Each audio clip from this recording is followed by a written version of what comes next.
ನೀವು ಸೋಷಿಯಲ್ ಮೀಡಿಯಾದಲ್ಲಿ ಆಕ್ಟಿವ್ ಆಗಿದ್ದೀರಾ. ಅನ್ನೋನ್ ಪರ್ಸನ್ ಜೊತೆಗೆ ನಿರಂತರವಾಗಿ ಚಾಟ್ ಮಾಡ್ತಾ ಇದ್ದೀರಾ. ಕಂಡವರ ಪೋಸ್ಟ್ಗೆ ಫೋಟೋಗೆ ಅಶ್ಲೀಲವಾಗಿ ಕಮೆಂಟ್ ಹಾಕ್ತಿದ್ದೀರಾ.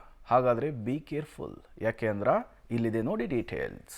ರೇಣುಕಾಸ್ವಾಮಿ ಪವಿತ್ರ ಗೌಡಗೆ ಮಾಡಿದ ಅಶ್ಲೀಲ ಮೆಸೇಜ್ನಿಂದ ದೊಡ್ಡ ಅನಾಹುತವೇ ನಡೆದು ಹೋಗಿದೆ. ಅಶ್ಲೀಲ ಮೆಸೇಜ್ ಮಾಡಿ ರೇಣುಕಾಸ್ವಾಮಿ ಕೊಲೆಯಾಗಿ ಹೋಗಿದ್ರೆ ಇತ್ತ ಕಾನೂನಿನ ಮೂಲಕ ಹೋಗದೆ ಆತನನ್ನ ಕೊಲೆ ಮಾಡಿ ಡೆವಿಲ್ ಗ್ಯಾಂಗ್ ಜೈಲು ಕಂಬಿ ಎಣಿಸ್ತಿದೆ. ರೇಣುಕಾಸ್ವಾಮಿಯನ್ನ ಕಳೆದುಕೊಂಡು ಅವರ ಕುಟುಂಬ ಕಣ್ಣೀರಿನಲ್ಲಿ ಕೈ ತೊಳಿತಾ ಇದೆ. ಇತ್ತ ಮನೆಗೆ ಆಧಾರವಾಗಿದ್ದ ಡೆವಿಲ್ ಗ್ಯಾಂಗ್ ಪಡೆಯ ಸದಸ್ಯರು ಜೈಲು ಸೇರಿ ಅವರ ಕುಟುಂಬ ಬೀದಿಗೆ ಬೀಳುವಂತಾಗಿದೆ. ಅಶ್ಲೀಲ ಚಾಟಿಂಗ್ ಪ್ರಕರಣದ ನಂತರ ಸೈಬರ್ ಕ್ರೈಮ್ ಬಗ್ಗೆ ಕೆಲ ಪ್ರಶ್ನೆಗಳು ಮೂಡಿವೆ. ಇತ್ತೀಚೆಗೆ ಅಪರಿಚಿತರಿಗೆ ಮನಬಂದಂತೆ ಚಾಟಿಂಗ್ ಮಾಡುವುದು ಹೆಚ್ಚಾಗ್ತಿದೆ. ಈ ರೀತಿ ಪ್ರವೃತ್ತಿ ಹೆಚ್ಚಾಗ್ತಾ ಇದೆ. ವರ್ಚುವಲ್ ಜಗತ್ತಿನಲ್ಲಿ ಈ ತರದ ಚಾಟಿಂಗ್ ಹೆಚ್ಚಾಗ್ತಾ ಇರುವ ಬಗ್ಗೆ ಸೈಬರ್ ಎಕ್ಸ್ಪರ್ಟ್ಸ್ ಆತಂಕ ವ್ಯಕ್ತಪಡಿಸಿದ್ದಾರೆ. ಈ ರೀತಿ ಮನೋಪ್ರವೃತ್ತಿ ಬೆಳೆಯೋದಕ್ಕೆ ಕಾರಣ ಏನು ಅನ್ನೋದನ್ನ ವಿವರಿಸಿದ್ದಾರೆ. ಯಾತಕ್ಕೆ ಇಷ್ಟೊಂದು ಹಬ್ಬಿಕೊಳ್ತಾ ಇದೆ ಅಂದರೆ, ಮೊದಲನೇದು, ನಾವು ನಮ್ಮನ್ನು ತೊಡಗಿಸ್ಕೊಳ್ತಾ ಇರುವಂತಹ ಪ್ರಪಂಚ ನಿಜ ಜೀವನದ ಪ್ರಪಂಚಕ್ಕಿಂತ ಹೆಚ್ಚಾಗಿ ಈ ಸೈಬರ್ ಪ್ರಪಂಚವೇ ಹೆಚ್ಚಾಗಿದೆ. ಪ್ರತಿಯೊಬ್ಬರು ಸೋಷಿಯಲ್ ಮೀಡಿಯಾದಲ್ಲಿದ್ದಾರೆ, ಸೋಷಿಯಲ್ ನೆಟ್ವರ್ಕ್ಗಳಲ್ಲಿದ್ದಾರೆ. ಹಾಗೆ ಯಾರನ್ನಾದರೂ ಪರಿಚಯ ಮಾಡ್ಕೊಳ್ಬೇಕು ಅಂದಾಗ ಅದು ಸೋಷಿಯಲ್ ನೆಟ್ವರ್ಕಿನ ಮೂಲಕನೇ ಪರಿಚಯ ಕೂಡ ಆಗ್ತಾ ಇದೆ. ಹಾಗೆ ಒಬ್ಬರನ್ನ ಒಬ್ಬರು ಕನೆಕ್ಟ್ ಆಗೋದು ಕೂಡ ಸೋಷಿಯಲ್ ನೆಟ್ವರ್ಕ್ಗಳ ಮೂಲಕನೇ ಆಗ್ತಾ ಇದೆ. ಆದರೆ ಇದರ ಮಧ್ಯದಲ್ಲಿ ಸೈಬರ್ ಸೆಕ್ಯೂರಿಟಿ ಎಲ್ಲಿ ಹೋಗ್ತಾ ಇದೆ ಅನ್ನೋದು ಇನ್ನೂ ಪ್ರಶ್ನೆಯಾಗಿ ಉಳಿದು ಹೋಗ್ತಾ ಇದೆ. ಈ ರೀತಿ ಮಾಡೋರನ್ನ ಟ್ರ್ಯಾಕ್ ಮಾಡೋದು ಕಷ್ಟನಾ? ಸೈಬರ್ ಕಾನೂನುಗಳು ಈ ಬಗ್ಗೆ ಏನ್ ಹೇಳುತ್ತೆ?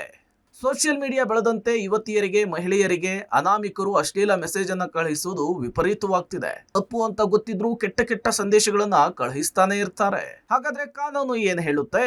ಐಟಿ ಆಕ್ಟ್ ನ ಅಡಿಯಲ್ಲಿ ಅಶ್ಲೀಲ ಸಂದೇಶ ಶಿಕ್ಷಾರ್ಹವಾಗಿದೆ. ಅಶ್ಲೀಲ ಮೆಸೇಜ್, ಫೋಟೋ ಕಳುಹಿಸುವುದು ಅಪರಾಧ ಕೃತ್ಯವಾಗಿದೆ. ಸೋಷಿಯಲ್ ಮೀಡಿಯಾದಲ್ಲಿ ಕೆಟ್ಟ ಸಂದೇಶವನ್ನ ಯಾವುದೇ ಕಾರಣಕ್ಕೂ ಕಳುಹಿಸುವಂತಿಲ್ಲ. 5 ವರ್ಷ ಜೈಲು, 5 ಲಕ್ಷ ದಂಡವನ್ನ ಕಟ್ಟಬೇಕಾಗುತ್ತೆ. ಈಗಿನ ಕಾಲಘಟ್ಟದಲ್ಲಿ ಬಹುತೇಕ ಎಲ್ಲರೂ ಕೂಡ ಸೈಬರ್ ಅನ್ನ ಬಳಕೆ ಮಾಡ್ತಾರೆ. ಅಂದ್ರೆ ಇಂಟರ್ನೆಟ್ ಬಳಕೆ, ಸೋಷಿಯಲ್ ಮೀಡಿಯಾ ಬಳಕೆ ಹೆಚ್ಚಾಗ್ತಿದೆ. ಒಬ್ಬರನ್ನೊಬ್ಬರು ಪರಿಚಯ ಮಾಡಿಕೊಳ್ಳುವುದಕ್ಕೆ, ಕನೆಕ್ಟ್ ಆಗ್ಲಿಕ್ಕೆ ಸೋಷಿಯಲ್ ಮೀಡಿಯಾ ಒಂದೊಳ್ಳೆ ಪ್ಲಾಟ್ಫಾರ್ಮ್ ಆಗಿದೆ. ಇದೆಲ್ಲದರ ನಡುವೆ ಸೈಬರ್ ಸೆಕ್ಯೂರಿಟಿ ಬಗ್ಗೆ ಕೆಲ ಪ್ರಶ್ನೆಗಳು ಹಾಗೆ ಉಳಿದಿದೆ. ನಮ್ಮೆಲ್ಲರ ಪ್ರಪಂಚ ಸೈಬರ್ ನಡುವೆಯೇ ಓಡಾಡ್ತಿದೆ. ಸೈಬರ್ ವಿಚಾರದಲ್ಲಿ ಅರಿವು ಮೂಡಿಸುವ ಕೆಲಸಗಳು ಆಗ್ತಿಲ್ಲ.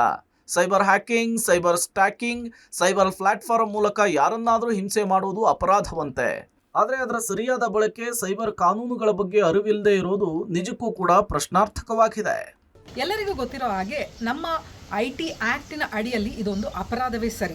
ಯಾರೇ ಆಗಲಿ ಯಾವುದೇ ರೀತಿಯಾದ ಅಶ್ಲೀಲ ಚಿತ್ರಗಳನ್ನು ಕಳಿಸೋದು ಅಥವಾ ಚಾಟಿಂಗ್ ಮಾಡೋದೇನಿದೆ, ಅದು ಇನ್ಸ್ಟಾಗ್ರಾಮ್ ಇರಬಹುದು, ವಾಟ್ಸಾಪ್ ಇರಬಹುದು, ಯಾವುದೇ ಸೋಷಿಯಲ್ ಮೀಡಿಯಾ ನೆಟ್ವರ್ಕ್ ಆಗಿರಬಹುದು, ಅದರ ಮೂಲಕ ಮಾಡಿದಾಗ ಖಂಡಿತವಾಗ್ಲೂ IT ಆ್ಯಕ್ಟಿನ ಅಡಿಯಲ್ಲಿ ಅದು ಶಿಕ್ಷಾರ್ಹ. ಖಂಡಿತವಾಗ್ಲೂ 5 ವರ್ಷದ ಜೈಲು ಹಾಗೂ 5 ಲಕ್ಷ ಜುಲ್ಮಾನೆ ಇದಕ್ಕೆ ಇದ್ದೇ ಇದೆ. ಸೊ ಹಾಗಾಗಿ ಸೈಬರ್ ಪ್ರಪಂಚದಲ್ಲಿ ನಮ್ಮನ್ನು ನಾವು ತೊಡಗಿಸ್ಕೊಳ್ಳೋದಕ್ಕಿಂತ ಮುಂಚೆ ಅದು ಏನು, ಅಲ್ಲಿ ಸುರಕ್ಷತೆ ಎಷ್ಟು ಮುಖ್ಯ, ಹಾಗೆ ನಾವು ಏನು ಮಾಡಬೇಕು, ಏನು ಮಾಡಬಾರ್ದು ಅನ್ನೋದರ ಬಗ್ಗೆ ನಮಗೆ ಪರಿಜ್ಞಾನ ಇರಲೇಬೇಕು. ಒಟ್ಟಾರೆ ಅಶ್ಲೀಲ ಮೆಸೇಜ್, ಚಾಟಿಂಗ್ ಮಾಡುವುದು ಅಪರಾಧ. ಈ ಬಗ್ಗೆ ದೊಡ್ಡ ಮಟ್ಟದ ಎಚ್ಚರಿಕೆ, ಅರಿವು ಮೂಡಿಸುವುದು ತುಂಬಾ ಮುಖ್ಯವಾಗುತ್ತೆ. Madesh Anekal, public TV, Bengaluru.